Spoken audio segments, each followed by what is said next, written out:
我们今天要讲的是1993年发生在上海虹口的一起特大抢劫杀人案。1993年10月6日的晚上，上海虹口区天潼路478弄的一幢老式石库门里，16岁的中学生张海涛在家中被杀害，尸体被浸泡在放满水的浴缸里。而就在案发的同一时间，这幢石库门里住着张家一大家子的亲戚，前厢房是他二叔的一家三口，后厢房呢是他小叔一家三口。隔壁简易房里是他耳聋的爷爷。当晚所有人都在家看电视、做家务，进进出出，没有一个人离开。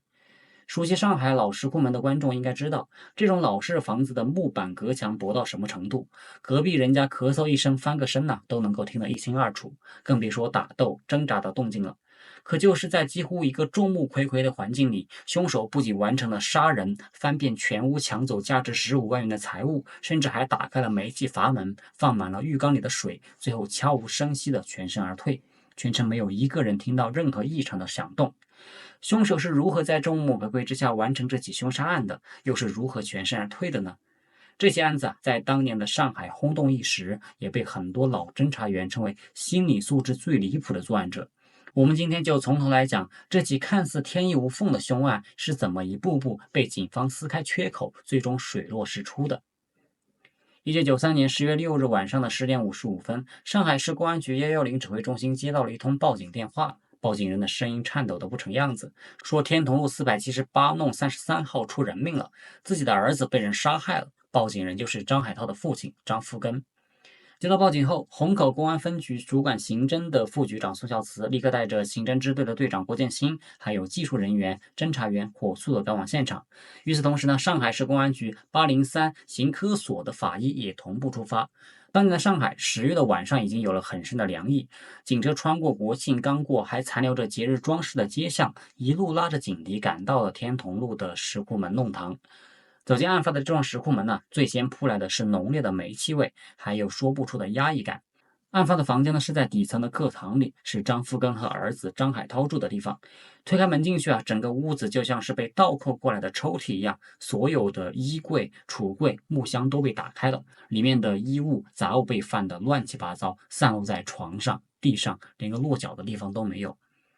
而就在课堂间隔的卫生间里，侦查员里看到了最触目惊心的一幕：16岁的张海涛躺满了放满水的浴缸里，水龙头一直还在开着，气流不断的往浴缸里淌。他身上盖着厚厚的一堆被褥和衣物，脖子上缠着一根白色的纱绳，整整绕了2圈，在右前方打了一个死结。他的脸上还残留着临终前挣扎的痕迹，整个人早已没了生命特征。最先发现现场的张福根当时已经瘫在旁边，话都说不完整，脸上全是眼泪和悔恨。等他情绪稍微平复了一些，才跟侦查员说清楚了当晚的情况。张福根说，那天晚上6点多，他从外面学完驾照回到家，和儿子张海涛还有邻居海林夫妇一起吃了晚饭。晚饭之后他给妻子朋友的哥哥打了个电话。他的妻子1988年就去了日本自费留学，1992年回来探过一次亲，之后又回了日本，在东京开了一家小娱乐场所。当时妻子托人给他带东西，他就把自己的 BP 机号留给了对方家里，嘱咐对方有消息就呼他。大概晚上9点左右，邻居梅娟喊他去家里面搓麻将，他想在家也是等电话，有人呼他再回来腹肌也来得及，就跟着邻居海林一起去了同弄堂的梅娟家里打麻将。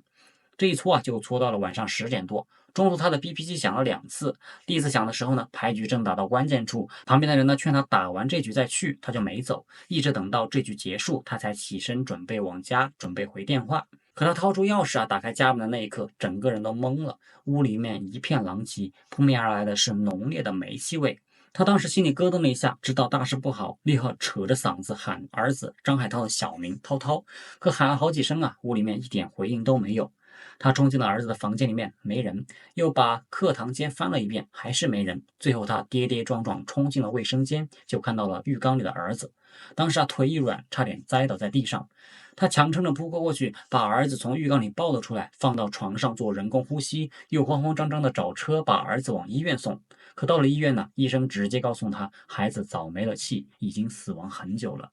他失魂落魄地回到了家，清点了屋里的财物，初步统计了被抢走的美元、日元、人民币、现金和存折，加起来一共15万元。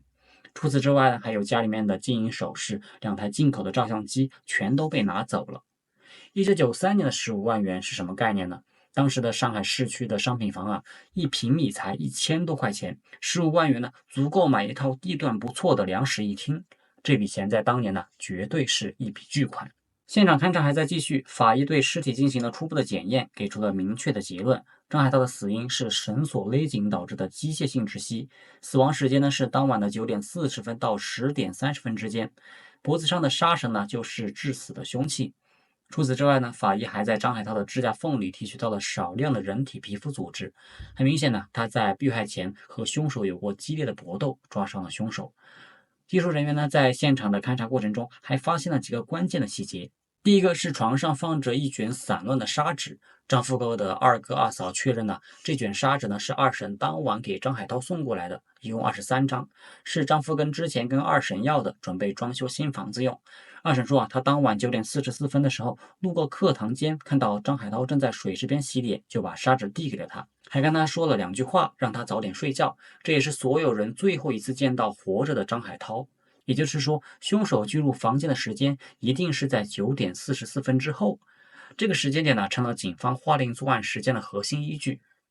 第二个细节呢，是在现场的被子里面发现了一只被捂死的半大狸花猫。猫的毛啊乱糟糟的，眼睛半睁半闭，很明显的在作案过程中呢被凶手一起杀死的。后来据张家人回忆说，这只猫呢是张海涛养的，平时啊很警觉，一惹陌生人呢就会叫，这也是为什么凶手要先把猫杀死的原因，怕猫的叫声啊惊动了隔壁的亲戚。第三个细节呢是凶手的反侦查意识极强。作案之后呢，凶手不仅打开了卫生间的水龙头，让水一直流，还打开了厨房的煤气阀门。当年的侦查手段里，警犬追踪是很重要的一个环节，而流水和煤气会严重破坏现场的嗅源，干扰警犬的追踪。能想到这一步的，绝对不是第一次作案的新手，大概率是有前科和警方打过交道的惯犯。第四个呢，也是让警方觉得最棘手的细节，就是整个案发现场，除了被张福根抱儿子出来时候破坏了一部分外，凶手几乎没有留下任何有价值的指纹和足迹。所有被翻动过的地方都被擦拭过了，而且整个过程在一大家子人的眼皮子底下完成，没有一个人听到任何异常的动静。这说明啊，凶手对张家的环境极其熟悉，知道家里人的人员结构，知道哪个房间有人，知道什么时候动手最安全。甚至知道张福根当晚的行动踪迹，这绝对不是流窜作案，100%是熟人，或者至少和张家有过接触的关系人做的案。这个判断呢，成了警方侦查的核心方向。既然呢是熟人作案，那就要从张福根的社会关系，还有案发当晚所有接触过的人开始逐一排查。首先呢，被警方纳入调查范围的就是当晚和张福根一起打麻将的几个人，还有在场的所有人。张福根说啊，当晚的麻将局呢，一共是4个人打，分别是他、邻居海林、房主梅娟，还有梅娟的妹妹阿迪。除此之外呢，还有一个人全程都在牌局旁边待着，偶尔搭把手换零钱买东西。这个人呢，就是梅娟的朋友杨国柱。警方呢，把当晚在场的所有人都逐一分开问话，让每个人呢都把当晚从9点到10点半之间的行踪、做的每一件事、离开的每一次都讲得清清楚楚，分秒不差。几轮问话下来呢，其他几个人的行踪都对得上，没有任何疑点，只有一个人行踪全是漏洞，而且谎话连篇。这个人就是杨国柱。一开始呢，侦查员问杨国柱，当晚在麻将局里有没有离开过？杨国柱一脸坦然说，离开过几次，都是出门给他们换零钱、买冷饮，还有帮海林哄孩子，把孩子送回海林家。每次离开都只有2-3分钟，很快就回来了。可侦查员再次仔细的追问下去，让他说清楚每一次离开的时间、去了哪里、做了什么，有没有人能够证明。杨国柱的话就开始前后矛盾了。先是说换零钱去了路边的小卖部，和小卖部的老板说啊，当晚的那个时间段呢，就根本没有人来换过20个1元的硬币。又说呢，帮海林送孩子回家，可海林家就在张家隔壁，走路1分钟都用不了，他足足离开了15分钟。侦查员盯着这15分钟的空白，问他送孩子只用了1分钟，剩下的10几分钟你去了哪里，做了什么？杨国柱这个时候才慌了一下，然后又摆出一副无奈的样子，说自己没法说实话，怕女朋友梅娟知道了吃醋，跟他闹。他说啊，自己当时正在跟老婆闹离婚，中途离场的15分钟啊，是回了一趟自己的家，看看老婆有没有回家，准备跟老婆签离婚协议。结果老婆没在家，他就在弄堂口等了一会儿就回来了。这个说法呢，听起来天衣无缝，可侦查员根本就没信，立刻就找到了杨国柱的老婆核实情况。结果杨国柱的老婆一听这话呀，当场就炸了，说自己已经1个多月没有见过杨国柱了，也没有跟他通过电话，自己根本就没有什么签离婚协议的事情，全是他瞎编的。谎言被当场戳穿，杨国柱的嫌疑瞬间升到了最高。警方开始深挖杨国柱的背景，这一查呀，所有人都心里一惊。杨国柱呢，1980年就因为抢劫罪被判处有期徒刑8年，在上海市监狱服刑。期间呢，因为表现良好，减刑2年。1986年呢，刑满释放。更关键的是，侦查员从闸北区的管片民警那里拿到了一条更令人震惊的一个线索。1990年底啊，浙江富阳发生了一起入室抢劫的杀人案，当时杨国柱呢就有重大的嫌疑。富阳警方曾经找过他，只因为他当时拿出了不在场的证据，调查才暂时终止。一个人呢，同时和2起杀人案扯上关系，这绝对不可能是巧合。而就在这个时候，一个问题摆在了警方的面前。根据法医划定的死亡时间，凶手作案的时间就在9:44到10:30之间，而杨国柱唯一的一次长时间的离场就是那15分钟。803刑科所的高级工程师许林生带着技术人员对现场进行了复勘，反复模拟了作案的全过程，最后得出了一个明确的结论：就算手脚再利落的惯犯，15分钟的时间也绝对不可能完成进入房间、控制被害人、杀人、翻遍全屋找财物、破坏现场、离开这一整套流程，更何况还要做到悄无声息，不被任何人发现。而且当晚麻将局的所有人都能够证明，杨国柱每一次进出牌局都神态自若、谈笑风生，一点气喘吁吁、神色慌张的样子都没有，根本不像刚杀完人跑了一路的样子。这就出现了一个矛盾，杨国柱的嫌疑越来越重，可他却没有足够的作案时间。这个时候，刑侦支队的队长郭建新提出了一个大胆的推断如果杨国柱的嫌疑无法排除，那只有一种可能，他没有亲手动手杀人，他是负责踩点、望风、传递信息的人，真正动手杀人的是他的同伙。这个推断呢一出来整个侦查方向就瞬间清晰了。警方立刻开始了全面排查杨国柱的社会关系，尤其是跟他走得最近的有前科的人员。很快，一个叫马伟明的人进入了警方的视线。马伟明呢和杨国柱是上海市监狱的同监室的狱友，1973年就因为流氓罪被判处了5年徒刑。刑满后呢，留军天湖农场就业，没过2年呢，又因为盗窃罪被判刑8年，和杨国柱一起服刑，一起减刑出狱。据周围的人说马伟明的老婆都是杨国柱介绍的，2个人的关系极其的亲密，经常一起出门，去过外地，行踪不定。顺着马伟明的这条线索往下查，警方又挖出了第3个人宋创业。宋创业呢是马伟明的朋友，无业人员，练过几年的拳脚，性格凶狠。平时呢和马伟明、杨国柱3人形影不离。更关键的是，侦查员在调查宋创业的时候，发现他的脸上有几道新鲜的抓伤，结痂还没有掉，和法医在张海涛指甲缝里提取到的皮肤组织形成了完美的对应。到了这里呢，案件的全貌已经浮出了水面，这不是单人作案，而是一个3人团伙。杨国柱呢是主谋，负责摸清张家的底细，掌握张福根的行踪，在牌局里面望风放哨。马伟明和宋创业呢负责具体的入室、杀人、抢劫。接下来就是抓捕了。警方制定了周密的抓捕计划，决定分3步：先抓杨国柱，再抓马伟明，最后抓宋创业，避免打草惊蛇。1993年10月11日凌晨，抓捕行动正式开始。第一组侦查员呢，直接找到了杨国柱的住处，把还在睡梦中的杨国柱当场抓获。被抓的时候的杨国柱还在装无辜，大喊大叫，说警察抓错人了。直到侦查员说出了马伟明和宋创业的名字，他的脸瞬间就白了，再也说不出一句话。几乎是同一时间，第2组抓捕警力呢已经在马伟明家附近布控好了。从马家到大路呢，一共有3个出口，每个出口都设了2道防线。20多个便衣民警从凌晨的2点就埋伏在了周围，一直等到了清晨5点55分，马伟明从家里面出来，准备去上班。等他走出弄堂，走到了马路边的时候，埋伏的民警前后夹击，瞬间把他围住，扭住了胳膊，塞进了车里。整个过程干净利落，周围的路人甚至都没有察觉发生了什么。被塞进车里的马伟明一开始还在挣扎，喊着要告警察非法拘禁，可侦查员只说了一句：“见了你的朋友杨国柱，你再说你没事吧。”马伟明瞬间就闭上了嘴，脸色变得惨白。他太清楚了，警察能够说出这句话，就说明杨国柱已经招了，他再抵赖也没有用。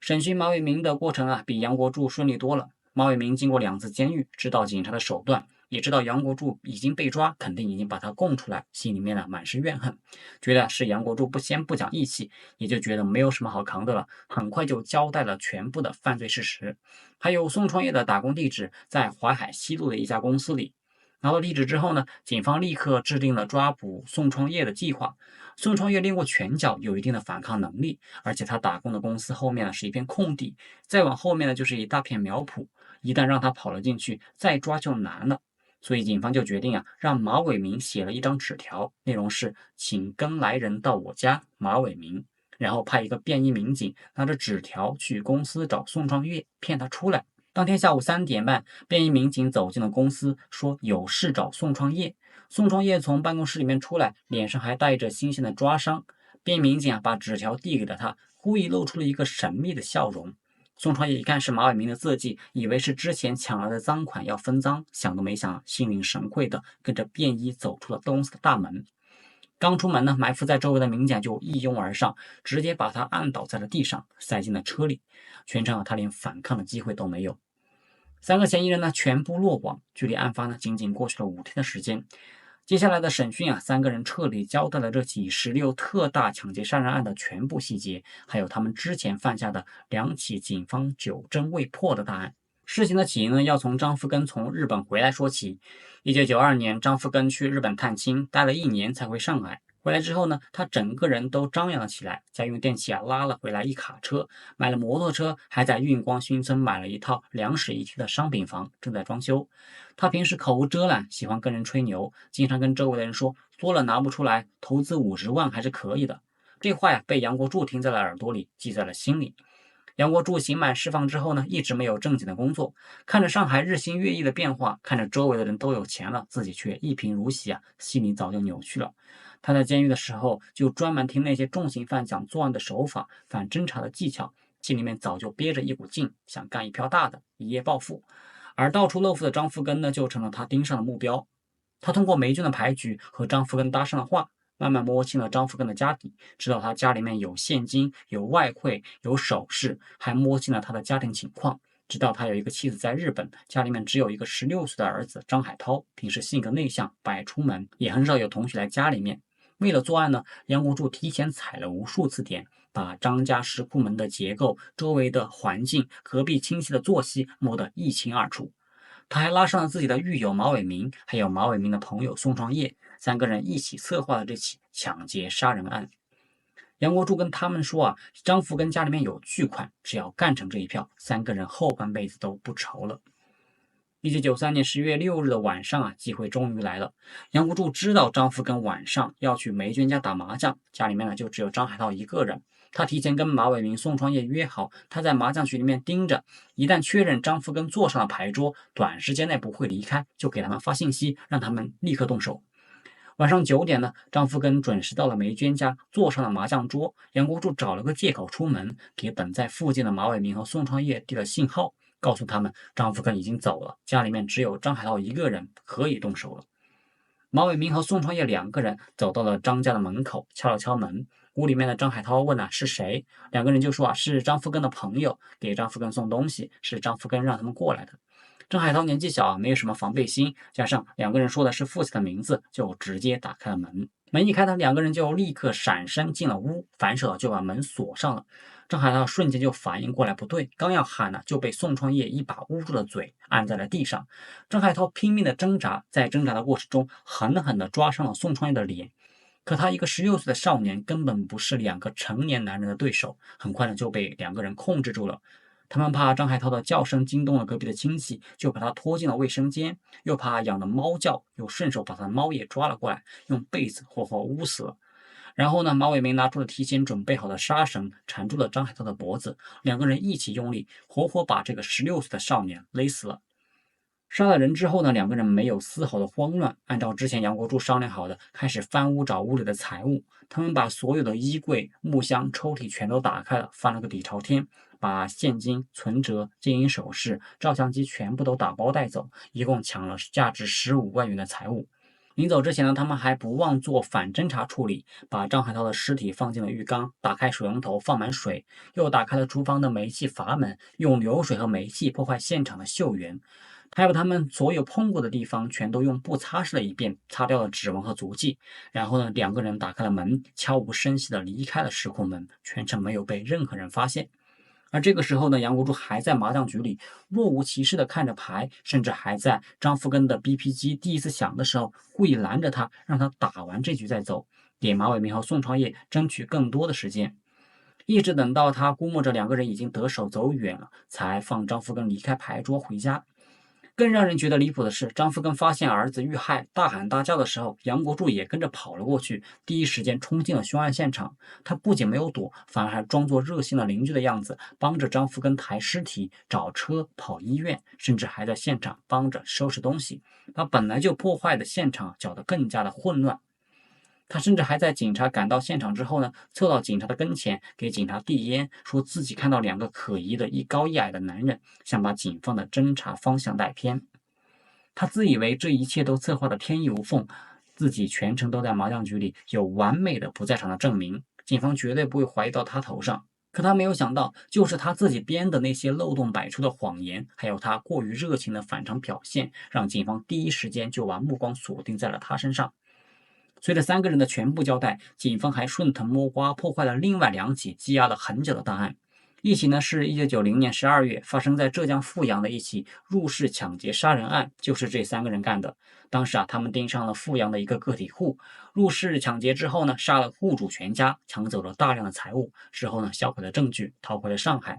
因为当时没有线索，案子一直没破。还有一起呢是江苏南通的一起特大盗窃案，也是三个人合伙做的，盗窃了大量的财物。也就是说，从1990年到1993年，这三个人组成的犯罪团伙已经犯下了3起大案，手上沾了多条人命，一直逍遥法外。直到1993年这起16特大凶杀案，他们才终于落网。案件的后续呢，没有什么悬念。杨国柱、马伟明、宋创业三人呢，都因为抢劫罪、故意杀人罪被依法提起公诉，最终被判处了死刑，受到了法律的严厉制裁。16岁的少年因为父亲的一次漏付，因为凶手的贪念，无辜惨死在了自家的浴缸里。而三个作恶多端的凶手，最终也为自己的行为付出了生命的代价。今天的故事呢，我们就讲到这里，我们下期再会。